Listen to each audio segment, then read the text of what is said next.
Okay, അപ്പം ശ്വേതാജി, നമുക്ക് ഇന്ന് ചർച്ച ചെയ്യാനുള്ള വിഷയം എന്ന് പറഞ്ഞാൽ യാത്രകളെ കുറിച്ചാണ്. യാത്രകൾ ഒരുപാട് ചെയ്യുന്ന ഒരാളാണ് ശ്വേതാജി. അപ്പൊ അതുകൊണ്ട് തന്നെ ഈ വിഷയത്തെ കുറിച്ച് കൂടുതൽ സംസാരിക്കാൻ പറ്റുന്നത് ചേച്ചിക്കായിരിക്കും. എങ്ങനെയാണ്, അതായത് സോളോ ട്രിപ്പ് ഒക്കെ പോയിട്ടുണ്ടോ? പോയിട്ടുണ്ട്. ഇപ്പോഴല്ല, മുൻപും പോയിട്ടുണ്ട്. ഇപ്പോഴും പോകുന്നുണ്ട്? ഇപ്പൊ പോവാറില്ല ഉണ്ടല്ലോ. അതുകൊണ്ട് മോളുടെ കൂടെയാണ് പോവാറുള്ളത്.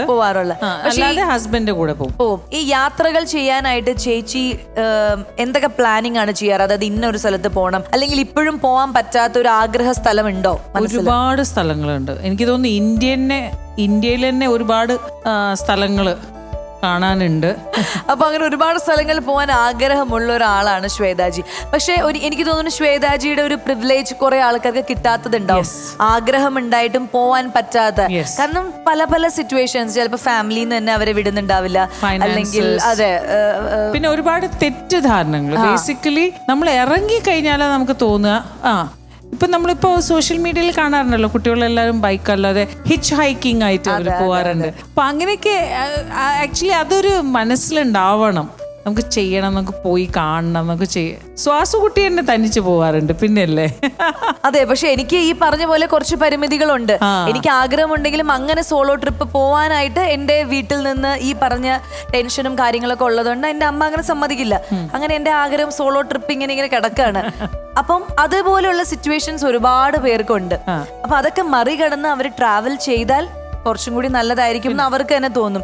ഇപ്പൊ നിങ്ങളുടെ മക്കള് നിങ്ങളോട് ചോദിക്കാന്ന് വിചാരിക്കാം, ഒരു സോളോ ട്രിപ്പ് പോകണം, ഒരു 18 വയസ്സൊക്കെ ആവുമ്പോൾ ചോദിക്കുകയാണെങ്കിൽ നിങ്ങൾ എന്തായിരിക്കും അഭിപ്രായം പറയാം? ശ്രീകുട്ടിക്ക് എന്തായിരിക്കും അഭിപ്രായം പറയാം? ഞാൻ സന്തോഷമായിട്ട് വിടും, പക്ഷെ പറഞ്ഞു കൊടുക്കും. എനിക്കറിയാവുന്നിടത്തോളം എന്താണ് ശരി, എന്താണ് തെറ്റെന്നൊക്കെ ഉള്ളത് നമ്മൾ പറഞ്ഞു കൊടുക്കും. പിന്നെ ഡിസിഷൻ അവരപ്പോഴത്തേക്ക് ഇപ്പോഴത്തെ പിള്ളേരല്ലേ, നമുക്ക് നല്ല ചേഞ്ച് ഉണ്ടാവും. ഇപ്പോഴേ ഒരുവിധപ്പെട്ട കാര്യങ്ങളൊക്കെ അറിയാം. അപ്പം ആ വയസ്സൊക്കെ ആകുമ്പോൾ കാര്യം നന്നായിട്ട്. എൻ്റെ അഭിപ്രായത്തിൽ നമ്മൾ ട്രാവൽ ചെയ്യണം, പുതിയ പുതിയ ആൾക്കാരെ കാണണം, പുതിയ പുതിയ സ്ഥലങ്ങളിൽ പോകണം. എങ്കിൽ മാത്രമേ നമുക്ക് നമ്മളെ ഡെവലപ്പ് ചെയ്യാൻ പറ്റുള്ളൂ. എപ്പോഴും ഒരു കംഫർട്ട് സോണിൽ ഇരുന്ന് കഴിഞ്ഞാൽ നമുക്ക് ഒരിക്കലും നമ്മളെ ഡെവലപ്പ് ചെയ്യാൻ പറ്റില്ല. ആ സ്ട്രഗിൾസ്, ഇപ്പം മീനുനാണെങ്കിൽ ഇപ്പം നമ്മൾ ഫുൾ ഫെസിലിറ്റി കൊടുത്ത് ഇങ്ങനെ വളർത്തി വരുമ്പോൾ അവൾ ആ ബുദ്ധിമുട്ടൊക്കെ അറിഞ്ഞ് ഒറ്റയ്ക്ക് പോയി അത് ഫേസ് ചെയ്യണം. ഞാൻ ധൈര്യമായിട്ട് വിടും. അത്യാവശ്യം നല്ല സെൽഫ് ഡിഫെൻസ് ഒക്കെ അപ്പോഴത്തേക്ക് പഠിപ്പിച്ചിട്ട് കൊടുക്കും. ആരെങ്കിലും വന്നാൽ 2 ഇടി അവൾ കൊടുത്തോളൂ. സോ ഞാൻ വിടും. ദിവ്യശ്രീക്ക് എന്താ തോന്നണേ? പെട്ടെന്നൊന്നും വിടില്ല, പക്ഷെ എന്നാലും അവൾ 2-3 പ്രാവശ്യം കമ്പയിൽ ചെയ്താൽ വിടും. പക്ഷേ എനിക്കറിയാം അവളുടെ ഒരു മാനസികാവസ്ഥ. കാരണം എനിക്കും അങ്ങനെയൊക്കെ ഇഷ്ടമുണ്ടായിരുന്നു, അങ്ങനെ പോകാനൊക്കെ ഇഷ്ടമുണ്ടായിരുന്നു. പക്ഷെ നമുക്ക് അച്ഛൻ സമ്മതിക്കില്ല, അമ്മ സമ്മതിക്കില്ല, ഭയങ്കര പ്രശ്നങ്ങളൊക്കെയാണ്. അപ്പൊ അവരുടെ ഒരു പേടി നമ്മള് വെറുതെ പേടിപ്പിക്കണ്ട. പെട്ടെന്ന് അവള് പറഞ്ഞ എന്തായാലും പറ്റൂല എന്ന് എന്നെ പറയൂ. പക്ഷെ കുറെ പ്രാവശ്യം ഒക്കെ പറഞ്ഞു കഴിഞ്ഞാൽ ചിലപ്പോൾ മനസ്സൊന്ന് ഇളകി സമ്മതിക്കും. ഓസ്ട്രേലിയയിലുള്ള അമ്മമാരുടെ ഒരു തിങ്കിങ്, അല്ലെങ്കിൽ അവരുടെ ഒരു തോട്ട് പ്രോസസ് ചിലപ്പോൾ നമ്മുടെ ഇന്ത്യൻ അമ്മമാരെക്കാളും വ്യത്യസ്തമായിരിക്കും. അപ്പോൾ എങ്ങനെയാണ് താങ്കളുടെ ഒരു നിലപാട്?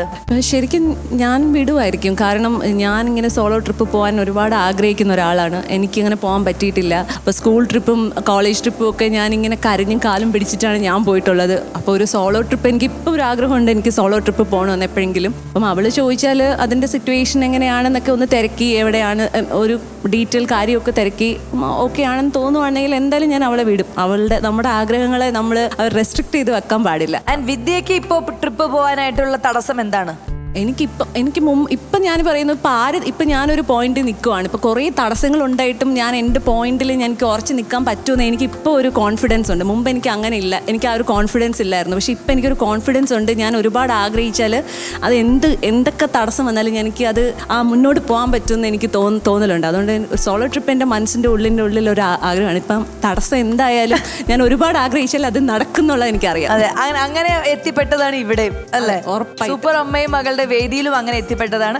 അപ്പൊ നോക്കാം, നമുക്ക് ഇതിന്റെ ഫിനാലെ കഴിഞ്ഞിട്ട് നേരെ ഒരു സോളോ ട്രിപ്പിന് പോകാനുള്ള ഞാൻ പോസ്റ്റ് ചെയ്യുന്നതാണ് സോളോ ട്രിപ്പിൽ.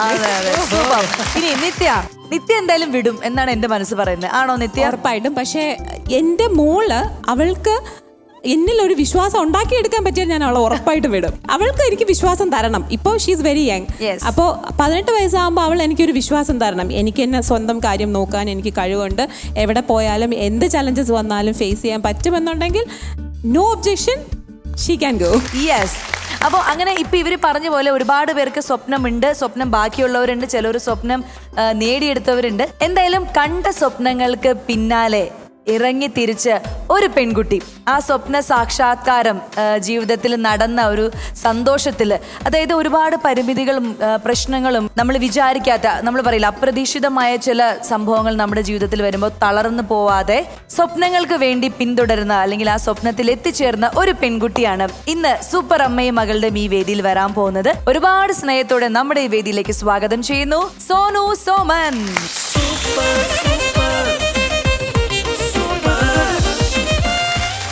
നമസ്കാരം. നമസ്കാരം. സൂപ്പർ അമ്മയും മകളുടെയും ഈ വേദിയിലേക്ക് ഒരു സൂപ്പർ പെൺകുട്ടിയെ നമ്മൾ ഇൻവൈറ്റ് ചെയ്തിരിക്കുകയാണ്. ഒരുപാട് സന്തോഷം. ശ്വേതാജി. ഹലോ സോനു. ഹായ്. നല്ല നമ്മളുടെ ഇവിടുത്തെ അമ്മമാരെയും കുട്ടികളെയും എല്ലാം നിങ്ങളൊരു എന്താ പറയാ ഒരു നല്ലൊരു എക്സാമ്പിൾ ആവട്ടെ എന്ന് ഞാൻ പ്രാർത്ഥിക്കുന്നു. അതെ.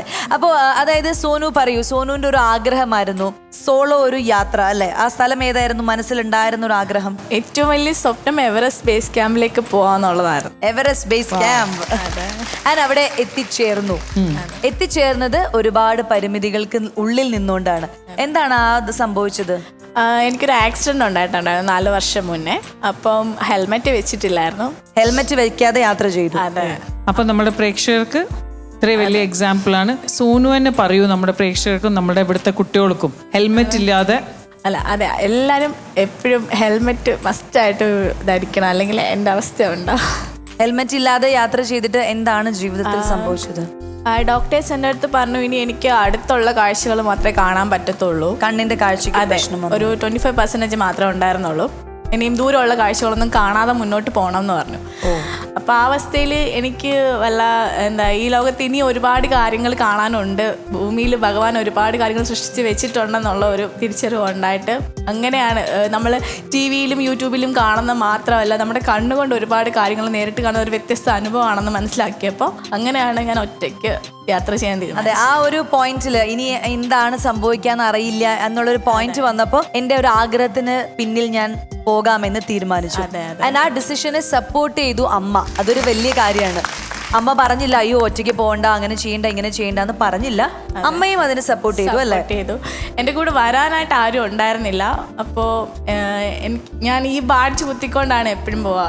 എൻ്റെ ഉണ്ണിക്കണ്ണനാണിത്. ഉണ്ണിക്കണ്ണൻ. അപ്പോൾ ഉണ്ണിക്കണ്ണൻ്റെ അടുത്ത് പോയി പ്രാർത്ഥിച്ചിട്ട് എൻ്റെ കൂടെ വരണമെന്ന് പറഞ്ഞ്, എൻ്റെ കണ്ണായിട്ട് വരണമെന്ന് പറഞ്ഞിട്ട് ഭഗവാന്റെ അടുത്ത് പ്രാർത്ഥിച്ചിട്ടാണ് ഞാൻ യാത്ര തുടങ്ങിയത്. ഇതുവരെ ഒരു തടസ്സം ഉണ്ടായിട്ടില്ല. എൻ്റെ ആഗ്രഹങ്ങളെല്ലാം സാധിച്ചു. Super super. ഈ എങ്ങനെയാ പോയത്? നിങ്ങൾ അവിടേക്ക് എത്തിയത് എങ്ങനെ? ബൈക്കിലാണോ അതെയോ? ഇല്ല, ഞാൻ ഇവിടുന്ന് ഡൽഹിയിലേക്ക് പോയി, അവിടുന്ന് കാഠ്മണ്ഡു എന്ന് പറഞ്ഞ സ്ഥലത്തേക്ക് പോയി, പിന്നെ അവിടുന്ന് വീണ്ടും നേപ്പാളിലെ ലൂക്ല എന്ന് പറഞ്ഞ സ്ഥലത്തേക്ക് പോയി. അവിടെ നിന്നാണ് ട്രെക്കിംഗ് തുടങ്ങിയത്. 140 കിലോമീറ്റർ ആയിരുന്നു ബേസ് ക്യാമ്പിൽ എത്താനുണ്ട്. ബേസ് ക്യാമ്പിൽ എത്താൻ ഈ പോയ കൂട്ടത്തില് എന്തൊക്കെ, അതായത് പുതിയ കൂട്ടുകാരെയൊക്കെ കിട്ടി? എനിക്ക് ഹിന്ദി ശരിക്കും സംസാരിക്കാൻ അറിയില്ല, പക്ഷെ എൻ്റെ കൂടെ ഉണ്ടായിരുന്ന 20 പേരും നോർത്ത് ഇന്ത്യൻസ് ആയിരുന്നു. പക്ഷെ അതൊന്നും എൻ്റെ യാത്രയിൽ ഒരു തടസ്സമായിട്ട് വന്നില്ല. അവരെല്ലാം ഭയങ്കര സപ്പോർട്ടായിരുന്നു എനിക്ക്. സൂപ്പർ. ആൻഡ് എല്ലാവർക്കും ഒരു തെറ്റിദ്ധാരണയുണ്ട്, നമ്മളെ പെൺകുട്ടികൾ യാത്ര ചെയ്താലേ മോശം അനുഭവം ഉണ്ടാവും എന്ന്. അതിനെ കുറിച്ച് എന്താ പറയാനുള്ളത്? ഞാൻ ഒരിക്കലും അത് പറയില്ല. നമ്മൾ കൂടുതൽ കംഫർട്ട് ആവുകയാണ്. നമുക്കിപ്പോൾ ഒരു പേടി ഉണ്ടെങ്കിലും അവർ സപ്പോർട്ട് ചെയ്യും. വേണ്ട, ധൈര്യമായിട്ട് വാ, ഞങ്ങളെല്ലാം കൂടെ ഉണ്ടെന്നുള്ളൊരു സപ്പോർട്ട് നമുക്ക് കിട്ടുന്നുണ്ട്. അപ്പം ഈ യാത്രയിൽ അങ്ങനെ ഒരു രീതിയിലുള്ള ബുദ്ധിമുട്ടുകൾ ഉണ്ടായില്ല, വളരെ സ്മൂത്തായി പോയി തിരിച്ചു വന്നു. ഇതുവരെ പോയി ഒരു യാത്രയിലും ഒരു ബുദ്ധിമുട്ടും എനിക്ക് ഉണ്ടായിട്ടില്ല. എല്ലാം നല്ല ആൾക്കാരാണ്.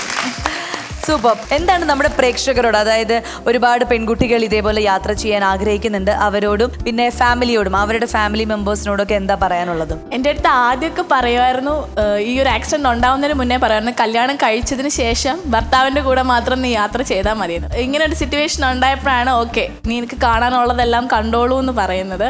അപ്പം വീട്ടിലുള്ളവർ പെൺമക്കളെ വിശ്വസിക്കുക, അവർക്കൊരു ധൈര്യം കൊടുക്കുക. നിന്നെ കൊണ്ട് ചെയ്യാൻ പറ്റും എന്ന് വീട്ടിലുള്ള അച്ഛനും അമ്മയും ഒരു സപ്പോർട്ട് കൊടുത്തു കഴിഞ്ഞാൽ ഉറപ്പായിട്ടും അവർക്ക് അതൊരു ആത്മവിശ്വാസമായിരിക്കും. അതായിരിക്കും ഏറ്റവും വലിയ ആത്മവിശ്വാസം അവർക്ക്. Very good, very well said, very well said. ഇപ്പൊ കണ്ണിന്റെ അവസ്ഥ എന്താണ്? കാഴ്ച എത്രത്തോളം? ഞാനിപ്പം ആലപ്പുഴ ജില്ലാ ആയുർവേദ ഹോസ്പിറ്റലിലെ അരുൺജി ദേവ് എന്ന് പറഞ്ഞ ഡോക്ടറിന്റെ ട്രീറ്റ്മെന്റിലാണ്. ഇപ്പം എനിക്കൊരു 70%ഓളം വിഷൻ തിരിച്ച് കിട്ടിയിട്ടുണ്ട്. ഡോക്ടർ അരുൺജി ദേവ് അല്ലേ? ഡോക്ടറിന്റെ അടുത്താണ് ഫസ്റ്റ് എനിക്ക് എവറസ്റ്റ് കാണാൻ പോകണം എന്ന് പറഞ്ഞേ. അപ്പൊ ഡോക്ടർ എൻ്റെ അടുത്ത് പറഞ്ഞു, നിനക്ക് കാണാനുള്ളതെല്ലാം കണ്ടിട്ട് വാ, ഫുൾ സപ്പോർട്ടായിട്ട് ഞങ്ങളെല്ലാം കൂടെ ഉണ്ടെന്ന്. ഇന്ന് നമ്മളുടെ ഈ വേദിയിൽ നമ്മളെല്ലാവരും ഡോക്ടർ അരുൺജി ദേവിന് വേണ്ടിയിട്ട് ഒരു വലിയൊരു താങ്ക് യു. എന്തായാലും ആ ഒരു സന്തോഷ വാർത്ത, അല്ലേ? ഒരു 75%ഓളം കാഴ്ച തിരിച്ചു കിട്ടി. അപ്പൊ ഇനി അത് എത്രയും പെട്ടെന്ന് 100% സുഖമാവട്ടെ. ഇനിയും ഒരുപാട് യാത്രകൾ ചെയ്യാൻ പറ്റട്ടെ. ഈ ഭൂമിയിലുള്ള എല്ലാ മനോഹര കാഴ്ചകളും കാണാൻ സാധിക്കട്ടെ. അപ്പോൾ കണ്ടസ്റ്റൻസ്, നിങ്ങളും ഈ പറഞ്ഞ കാര്യങ്ങളൊക്കെ മനസ്സിൽ വെക്കുക. നിങ്ങളുടെ ആഗ്രഹങ്ങൾ സാധിക്കാനുള്ള ശ്രമം നടത്താം. അതിനെ സപ്പോർട്ട് ചെയ്യാനുള്ള പേരൻസും കാര്യങ്ങളും ഒക്കെ വരട്ടെ. നമ്മുടെ ലിമിറ്റേഷൻസ് എന്ന് പറയുന്നത് ഒരിക്കലും നമ്മൾ വയ്ക്കരുത്. There is nothing, no limit. There's unlimit. അതാണ് ഹാപ്പിനെസ് അൺലിമിറ്റ് എന്ന് പറയുന്ന പോലെയാണ് നമ്മുടെ ജീവിതം. അപ്പൊ എന്തായാലും ഇന്ന് നമ്മൾ നല്ലൊരു കലാകാരി അല്ലെങ്കിൽ നല്ലൊരു വ്യക്തി, നല്ലൊരു പെൺകുട്ടി, ഒരു സൂപ്പർ പെൺകുട്ടിയെ പരിചയപ്പെടുത്തിയാണ്. അതെ, നല്ലൊരു മോട്ടിവേഷണൽ എപ്പിസോഡ് ആവട്ടെ നമ്മുടെ ഇന്നത്തെ എപ്പിസോഡ്. സോ സൂപ്പർ അമ്മയും മകളുടെയും ഈ വേദിയിൽ വന്നതിൽ ഒരുപാട് സന്തോഷം. ഇനിയും ഇതുപോലെ എന്തെങ്കിലുമൊക്കെ സംഭവങ്ങൾ വരുമ്പോൾ ഞങ്ങൾ വിളിക്കും. അപ്പോൾ വരണം. Okay, thank you Sonu.